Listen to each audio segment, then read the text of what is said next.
Sociedade Primitiva, o podcast que chama a audiência de Jorge e fala sério sobre isso. Todo movimento cultural precisa, em algum momento, de um vocabulário próprio, palavras e apelidos que funcionam como senha entre quem pertence e quem ainda está de fora.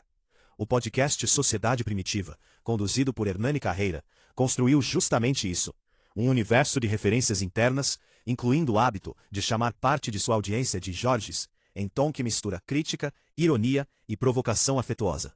Esse tipo de apelido não é gratuito. Ele nasce geralmente como forma de nomear um comportamento específico que o criador identifica repetidamente entre seus ouvintes. Nesse caso, aparentemente, uma mentalidade que o próprio Hernani já se propôs a confrontar publicamente, ao criticar aquilo que descreveu como uma mentalidade doentia, presente em parte de seu público.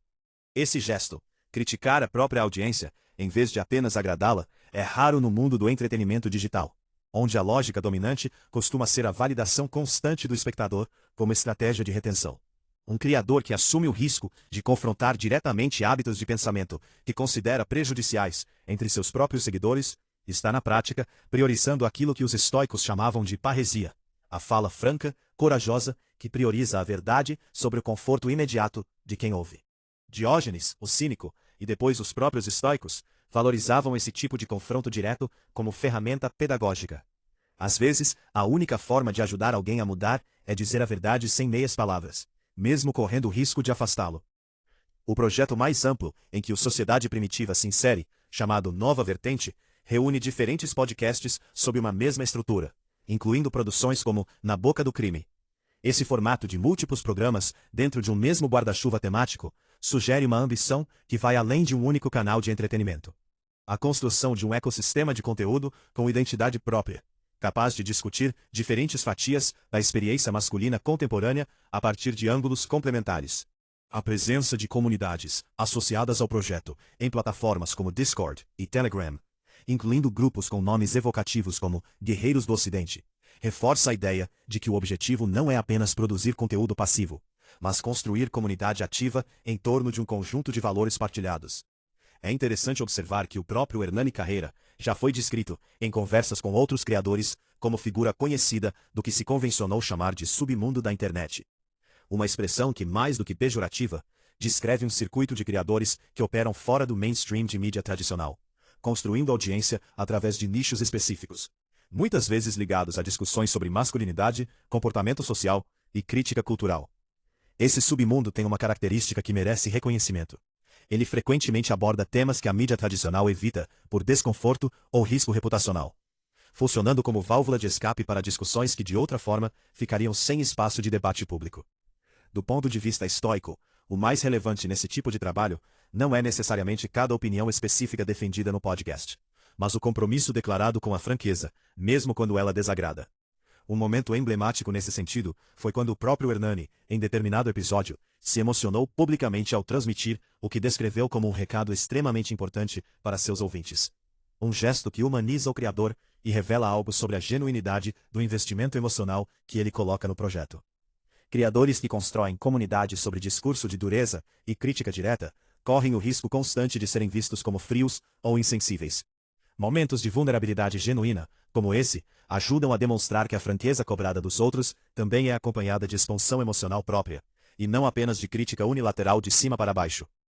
Vale reconhecer, com honestidade analítica, que esse tipo de comunidade, construída em torno de crítica social afiada, vocabulário interno e certo tom de confronto direto com a própria audiência, também corre riscos estruturais conhecidos. O de criar bolhas fechadas de linguagem que dificultam a entrada de vozes divergentes, ou de transformar crítica legítima em hostilidade recorrente que afasta, em vez de educar. A linha entre confrontar uma mentalidade doentia de forma construtiva e simplesmente hostilizar parte da própria audiência é tênue.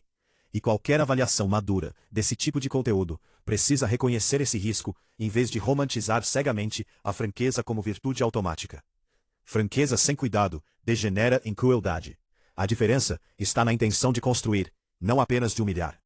Ainda assim, o fenômeno de podcasts como o Sociedade Primitiva revela algo importante sobre a demanda real de parte do público masculino brasileiro. O desejo por espaços de discussão que não filtrem a linguagem excessivamente, que tratem temas difíceis, crime, comportamento, cultura, relações sociais, sem o verniz protetor que a mídia corporativa costuma aplicar. Esse desejo não é, em si, patológico.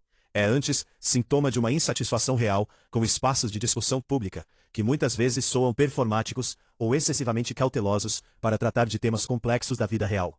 O nome do próprio projeto, Sociedade Primitiva, também carrega uma ironia relevante. Sugere um retorno a algo mais bruto, menos filtrado pelas camadas de civilidade que a modernidade impõe ao discurso público. Há nessa escolha de nome um eco de uma crítica mais ampla, presente também em discussões sobre masculinidade contemporânea, de que certos filtros sociais, ao tentarem civilizar completamente o discurso, acabam por esvaziá-lo de honestidade e força. Não se trata de defender a barbárie como valor, mas de reconhecer que existe um ponto de equilíbrio entre civilidade excessiva e franqueza brutal, e que parte do público sente falta de conteúdo posicionado mais próximo desse segundo polo.